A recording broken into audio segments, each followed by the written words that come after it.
Je suis désolé les amis, j'ai pas de tenue rouge, donc je vais pas pouvoir représenter ce film fièrement, mais c'était extraordinaire. Salut tout le monde, c'est Guilain, j'espère que vous allez bien. Vous avez eu la petite intro, quelques secondes pour vous dire ce que je pense du film, et je vais m'arrêter là. C'est un film, si vous ne l'avez pas vu, que vous devez foncer voir. J'espère en tout cas que cette vidéo vous a plu. N'hésitez pas à vous abonner, à liker si cette critique constructive vous a intéressé pour ne pas louper les prochaines vidéos. En attendant, prenez soin de vous et allez voir des films, surtout Les Chambres Rouges.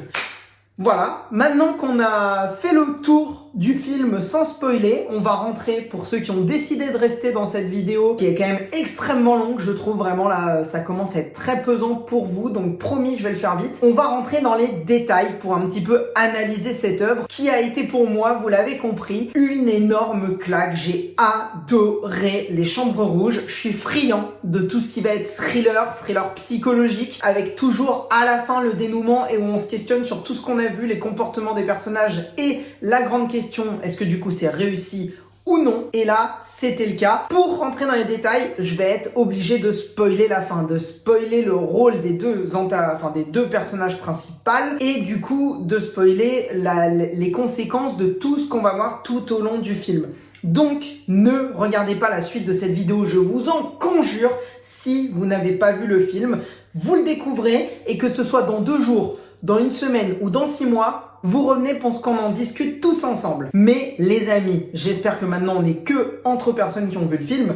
C'était quoi ce truc? C'est un ovni cinématographique. On commence le film sur cette scène de procès, ce long plan séquence de quasiment, je me rends pas compte, mais je pense au moins une dizaine de minutes. On a les deux avocats, qui vont tout simplement expliquer chacun leur point de vue. L'avocat de la défense qui va essayer de défendre ces 3 jeunes filles, ces blondes aux yeux bleus de 13, 14 et 15 ans qui ont été violemment assassinées et torturées et pris en vidéo par un malade mental qui est l'accusé que l'on a derrière les barreaux et sa défense. Et cette scène, au début, elle était déroutante. Et en y réfléchissant, en fait, c'est l'introduction, c'est le réalisateur qui nous parle à nous spectateurs. Dans sa mise en scène, on est là en tant que juré. On est mis dans le rôle des jurés, de ceux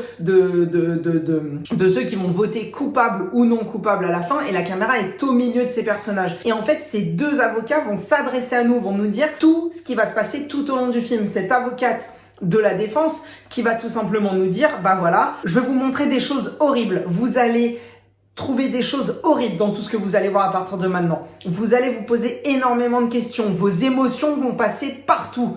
Et à la fin, ce qui compte, c'est de condamner cet enfoiré. Et on va avoir l'avocat de la défense qui va nous dire essayez de sortir des émotions, essayez de ne pas vous fier aux apparences. Chacun des personnages que vous allez voir va tout simplement avoir des choses à cacher. Et c'est exactement ce qui se passe avec cette héroïne. Putain, mais qu'est-ce que c'était bon. Mais oui, c'est extraordinaire. On a ensuite cette héroïne, cette complètement antipathique, qu'on va détester tout le long du film. En fait, ce qui est hyper intéressant, c'est que tout le long du film, on ne sait pas si ce mec qui est entre 4 murs, entre 4 cloisons, 4 verres transparents, si il est coupable ou pas. Et en fait, on va voir ce personnage complètement antipathique, quasiment détestable par son comportement, parce qu'on ne comprend pas ce qu'elle fait, on la trouve beaucoup trop mystérieuse, elle va faire des choses qui ne nous plaisent pas, qui nous mettent pas dans une situation de confort. Putain, elle veut le sauver, donc elle le considère innocent, mais est-ce que, moi pendant un moment, je me suis dit, mais est-ce que c'est pas elle la coupable, ou est-ce qu'elle n'a pas un lien avec le coupable?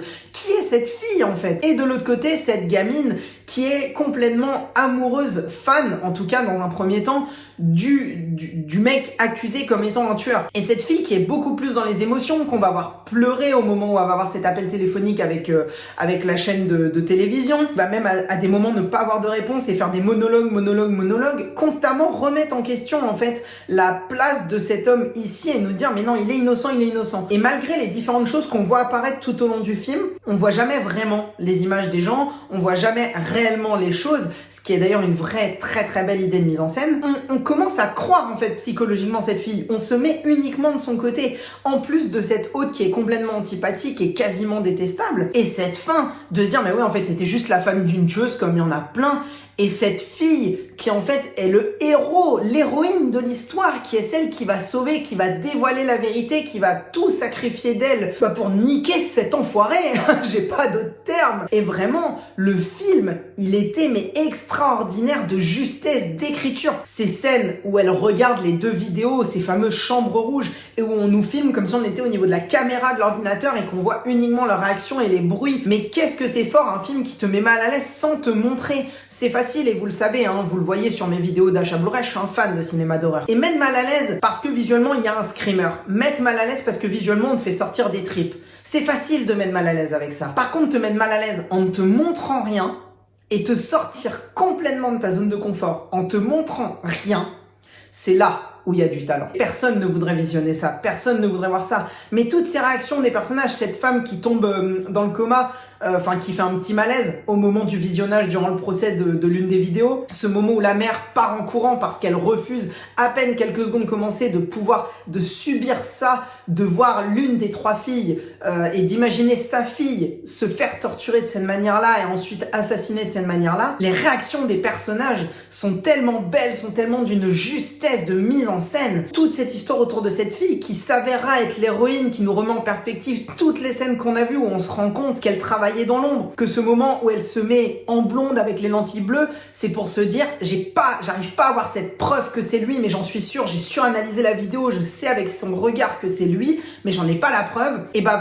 aller jusqu'à se sacrifier dans ce procès, dans sa carrière de mannequin, pour pouvoir justement essayer de le faire réagir. Et ce moment où il lui fait ce petit coucou hyper malsain, mais oh my god, mais ce moment-là, mais j'ai cru qu'il me le faisait à moi, mais dans ma tête, j'ai bégayé, quoi. C'était infâme. Et ensuite, évidemment, cette scène de fin où elle sacrifie tout, elle va en dehors, elle arrête de penser dans la réflexion, dans l'analyse, et elle part dans l'émotionnel pour réussir son but qu'on ne connaît pas encore. Elle attrape cette vidéo, elle la donne à la mère. On comprend du coup tout ce schmilblick avec le fait qu'elle aille, qu'elle prenne le wifi, etc. où on la prenait presque pour une antagoniste. La résolution finale, l'arrêt de cet homme et elle qui est en fait une héroïne de l'ombre. C'était extraordinaire, les chambres rouges. Dites-moi, pour ceux qui sont venus, qui ont vu le film, ce que vous en avez pensé. Moi, très sincèrement, je suis friand de ce genre de film. Ça m'a beaucoup fait penser à du Gone Girl, vraiment à du style Fincheresque. J'ai adoré, comme vous pouvez l'entendre. Et foncez le voir s'il y en a qui ont été cons,